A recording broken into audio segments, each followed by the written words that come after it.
आज की वीडियो में हम agreement of assignment of patent बनाना सीखेंगे।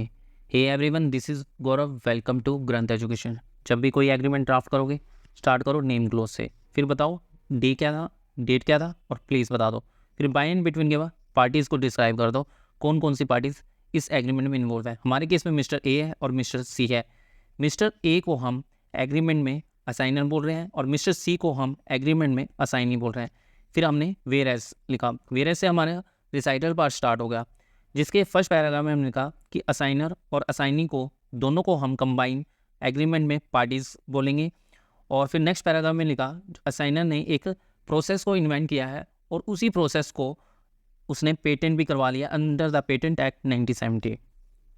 फिर नेक्स्ट पैराग्राफ में लिखा असाइनी भी उसी मैन्युफैक्चरिंग बिजनेस को कर रहा है और वो क्या चाहता है कि असाइनर उसे वो पेटेंटेड प्रोसेस दे दे। इसके लिए उसने अप्रोच कर लिया असाइनर को और असाइनर एग्री भी हो गया है इस पेटेंटेड प्रोसेस को देने के लिए। और जो कंसिडरेशन को चाहिए, जो भी टर्म एंड कंडीशन, उसको हमने एग्रीमेंट में मेंशन कर दिया है।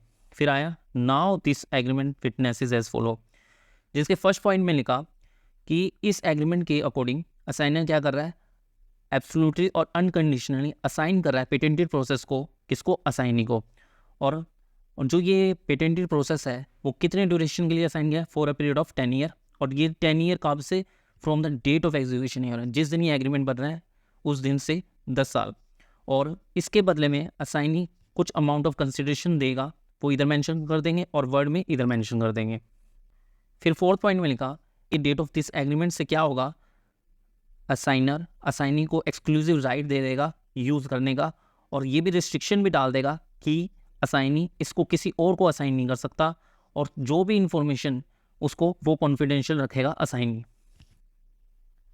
फिर फिफ्थ पॉइंट में लिखा कि इस एग्रीमेंट को रजिस्टर करवाने की ड्यूटी किसकी होगी, असाइनी की होगी, और किसी के 6 मंथ के अंदर अंदर। नेक्स्ट पैराग्राफ में हमने लिखा during the term of the agreement, अगर इस एग्रीमेंट के चलते हुए कोई भी इम्प्रूवमेंट या कोई भी न्यू इन्वेंशन असाइनर करता है तो उसके बारे में वो असाइनी को बताएगा। फिर अगर कोई डिफ़ॉल्ट किया जाता है कोई भी अबव टर्म के बारे में, तो असाइनर के पास राइट है कि वो इस एग्रीमेंट को टर्मिनेट कर देगा। फिर 8th पैराग्राफ में हमने लिखा कि दोनों पार्टीज़ के पास राइट होएगा इस एग्रीमेंट को टर्मिनेट करने का, बस 6 मंथ एडवांस नोटिस देना पड़ेगा। अगर ये नोटिस सर्व नहीं किया गया उस केस में जो पार्टीज़ इस एग्रीमेंट को टर्मिनेट कर रही होगी उसके ऊपर पेनल्टी चार्ज हो जाएगी। जो पेनल्टी है वो अमाउंट इधर और वर्ड में इधर लिख देंगे। अगर कोई डिस्प्यूट अराइज हो गया तो वो रेफर किया जाएगा आर्बिट्रेटर के पास और जो उसका जो डिसीजन होगा वो फाइनल होगा और बाइंडिंग होगा दोनों पार्टीज़ के ऊपर। फिर आया इन विटनेस वेयर ऑफ, जिसमें दोनों पार्टीज़ ने क्या किया, साइन कर दिया किस इस डे को और डेट को जो ऊपर मेंशन है, और विटनेस की प्रेजेंस है, इधर विटनेस की डिटेल आ जाएगी और इधर असाइनर और असाइनी के साइन आ जाएंगे। Thank you.